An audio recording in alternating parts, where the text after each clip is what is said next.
Bapak Ibu dan Saudara yang terkasih, manusia di mana-mana selalu cari aman. Betul? Betul. Tidak ada manusia yang senang kondisi tidak nyaman, yang bikin gelisah dan resah. Tapi ada saat di mana kita tidak bisa menghindari kondisi yang penuh kegelisahan. Kapan itu? Waktu kita mengatakan dan melakukan kebenaran. Kalau kita baca kasus-kasus di sosmed, ya, banyak sekali orang tidak mau jujur ketika berurusan dengan pemerintah yang korup. Kenapa?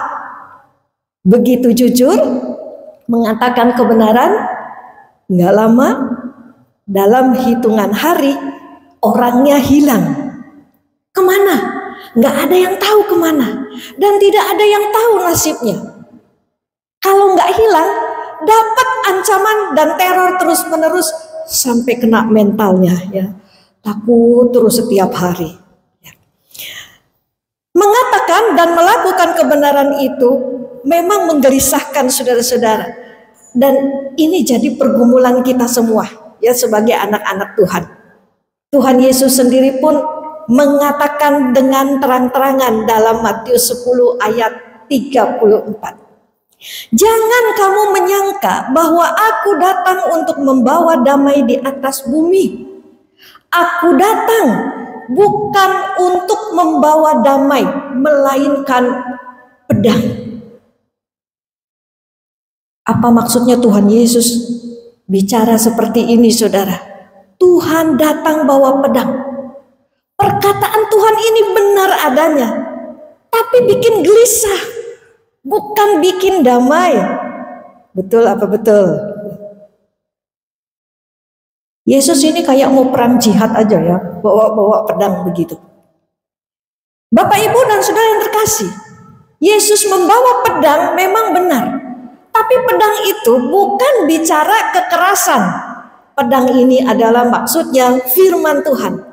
Kalau kita lihat Ibrani 4 ayat 12, di situ disebutkan bagaimana firman Allah yang hidup dan kuat dan lebih tajam daripada pedang bermata dua manapun itu. Disebut menusuk amat dalam sampai memisahkan jiwa dan roh, sendi-sendi dan sumsum, dan ia sanggup membedakan pertimbangan dan pikiran hati kita. Jadi ketika Tuhan Yesus datang membawa pedang, maksudnya adalah bahwa ajaran Tuhan Yesus seringkali tidak dapat diterima oleh banyak orang, seperti pengajaran tentang salib. Banyak orang tidak dapat menerima kebenaran bahwa ketika Yesus datang ke dunia ini, dia adalah anak Allah yang menyelamatkan manusia dari dosa. Sebab itu saudara-saudara, di dalam satu keluarga, orang tua dan anak, suami dan istri, kakak dan adik, bisa saling bertengkar. Inilah suasana yang penuh kegelisahan. Ketika orang percaya itu mengatakan dan melakukan kebenaran. Lalu saudara-saudara, apa yang seharusnya kita lakukan saat kita mengatakan dan melakukan kebenaran yang menggelisahkan diri kita? Bapak, Ibu, dan Saudara yang terkasih, waktu kita mengatakan atau melakukan kebenaran, ingatlah dua hal. Dua hal. Yang pertama, kita harus percaya bahwa Allah itu menyertai kita. Bapak, Ibu, dan Saudara yang terkasih, saat orang mengalami kegelisahan karena kebenaran yang dilakukannya, orang itu bisa bereaksi dengan bermacam cara. Ada yang apatis, nggak mau tahu dengan realita yang ada di sekitarnya. Ada yang lantas menutupi kebenaran itu dengan segala macam cara supaya kebenaran itu jangan sampai terbuka. Ada juga yang melarikan diri dari kebenaran karena merasa tidak sanggup menanggung konsekuensinya. Nah, saudara-saudara, kenapa sampai ada orang yang apatis, yang menutupi kebenaran, bahkan lari dari kebenaran? Kenapa? Karena mereka tidak percaya kalau Allah itu menyertai orang yang berbuat benar. Dirinya sendiri berpikir, saya sendirian menanggung kegelisahan ini karena saya berbuat benar. Saya seorang diri menanggung penderitaan saya. Persis seperti yang dikeluhkan oleh Elia. Saya sendirian Tuhan. Ya. Saya sendirian berbuat benar. Saya sendirian kerja buat Tuhan. Nggak ada yang mendukung saya. Saudara, mari kita lihat kebenaran dalam Matius 10 ayat 40. Di situ dikatakan, barang siapa menyambut kamu, ia menyambut aku, dan barang siapa menyambut aku, ia menyambut dia yang mengutus aku. Yesus mengatakan orang yang menyambut pelaku kebenaran, mereka itu disebut sedang menyambut Yesus sekaligus menyambut Allah yang mengutus Yesus. Jadi Bapak Ibu, yang disambut oleh orang ketika bertemu dengan pewarta kebenaran, bertemu dengan pelaku kebenaran, bukan cuma Yesus, tapi ada Allah Tritunggal. Ada Bapa, ada Roh Kudus yang juga disambut. Kenapa kok Yesus dan Allah Bapa juga Roh Kudus ikut disambut? Karena para pewarta kebenaran itu satu tim dengan Allah. Ingat ini saudara ya, kita nih satu tim dengan Allah. Ketika kita mewartakan Injil, ketika kita melakukan kebenaran. Jadi nggak ada orang Kristen yang sendirian. Maka kalau ada orang Kristen yang depresi, stres, nggak bisa pelayanan, nggak mau lagi mengabarkan Injil, mungkin dirinya kurang percaya bahwa dia disertai oleh Allah Tritunggal. Matanya belum dibukakan. Coba kalau matanya itu dibukakan, seperti Allah membuka mata Elisa dan Gehazi, maka orang itu akan melihat pasukan Kristus yang menyertainya saat dia mewartakan dan melakukan kebenaran. Nah, penyertaan Allah ini juga ada wujudnya saudara di dalam kehidupan nyata. Apa wujudnya? Tuhan Yesus mengingatkan bahwa ketika kita berkata dan berlaku benar, ada orang-orang yang mendukung kita. Jadi bukan cuma ya orang-orang jahat yang akan kita temui saat kita melakukan kebenaran, ya. Bukan cuma orang yang nentang kita, yang nolak kita, yang menganiaya kita, tapi saudara-saudara, orang-orang yang berbuat baik dan mendukung kita pun akan ada di sana untuk mendukung kita saat kita berbuat benar. Di dalam Matius 10:41b, di situ Tuhan Yesus berkata, barang siapa menyambut seorang benar. Jadi ada orang-orang yang menyambut orang yang benar. Lalu di dalam ayat 42, dan barang siapa memberi air sejuk secangkir saja pun kepada salah seorang yang kecil ini karena ia muridku. Ada orang-orang yang akan melakukan kebaikan-kebaikan kecil, perhatian-perhatian kecil, tapi begitu tulus dan sangat mendukung kepada orang-orang yang berbuat benar.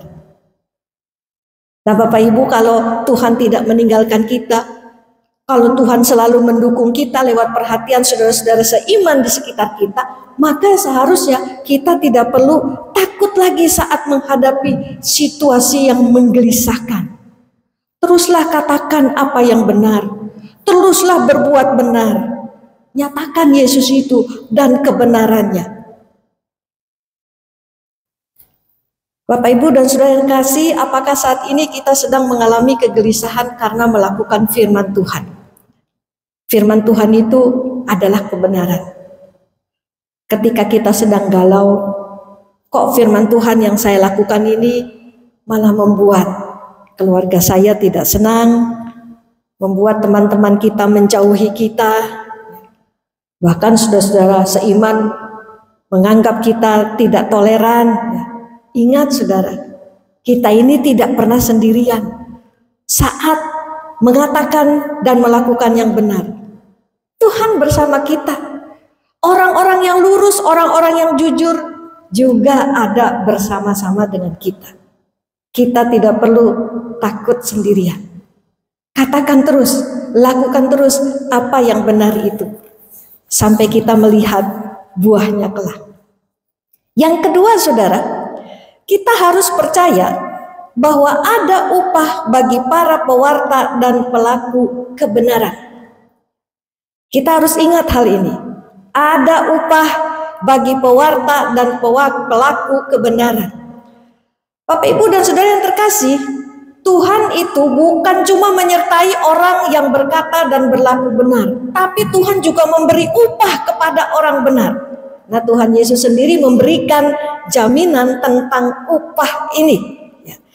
Tuhan menyebut di dalam Matius 10:41, barang siapa menyambut seorang benar sebagai orang benar, ia akan menerima upah orang benar. Perhatikan kata upah itu, saudara.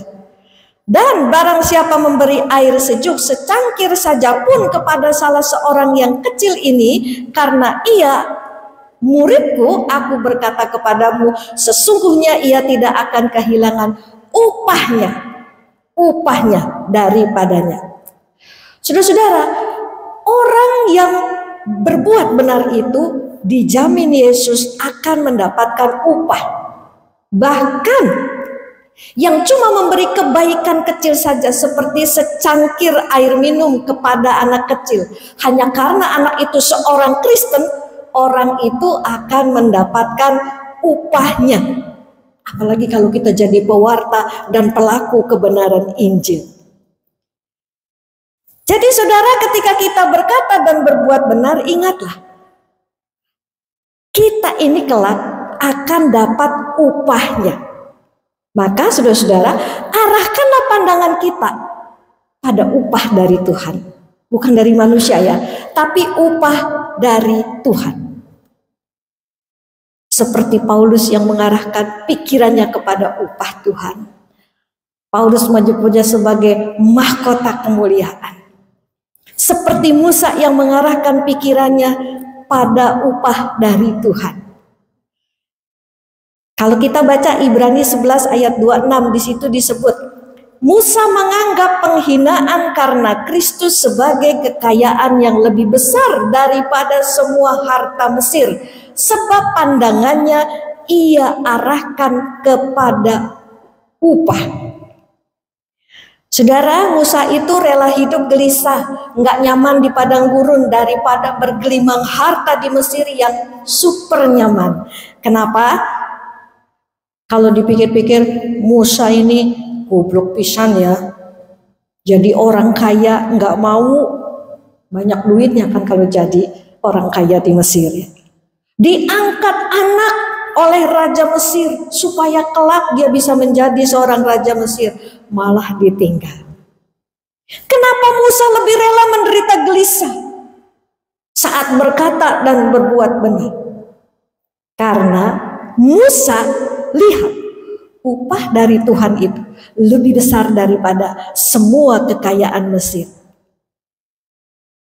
Bapak, Ibu, dan saudara yang terkasih, saat kita berkata dan berbuat benar, ingat terus, saya akan dapat upah dari Tuhan. Saya akan dapat upah dari Tuhan. Mari kita katakan ya kalimat ini bersama-sama. 1, 2, 3. Saya akan dapat upah dari Tuhan. Sekali lagi, saya akan dapat upah dari Tuhan. Kalau kita mengingat upah dari Tuhan, saat kita berkata benar, saat kita melakukan hal yang benar, maka kita akan kuat dan semangat, saudara-saudara. Tapi kita harus ingat, saudara, yang namanya upah itu beda dari anugerah. Ya. Upah itu bukan anugerah, saudara ya. Upah itu nggak bisa diperoleh dengan cuma-cuma. Kalau anugerah itu cuma-cuma, kita nggak usah usaha kerja keras apapun, Tuhan beri anugerahnya. Contohnya keselamatan kekal. Yang mengerjakannya siapa? Tuhan Yesus, kita tinggal terima. Tapi kalau upah, saudara-saudara, harus didahului dengan usaha dan kerja keras, dengan perjuangan. Jadi kalau kita mau menerima upah dari Tuhan, kita harus belajar tekun, saudara. Belajar setia menanggung kegelisahan, penderitaan, tatkala kita berlaku benar. Itu artinya kita harus siap berjuang, kita harus siap kerja keras, karena banyak sekali godaan supaya kita bisa ambil jalan pintas yang berdosa. Betul?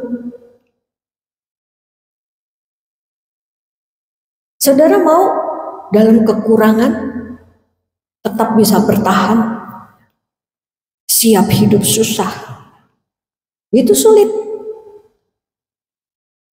Tapi kita kalau mau berjuang, kita bisa melewatinya.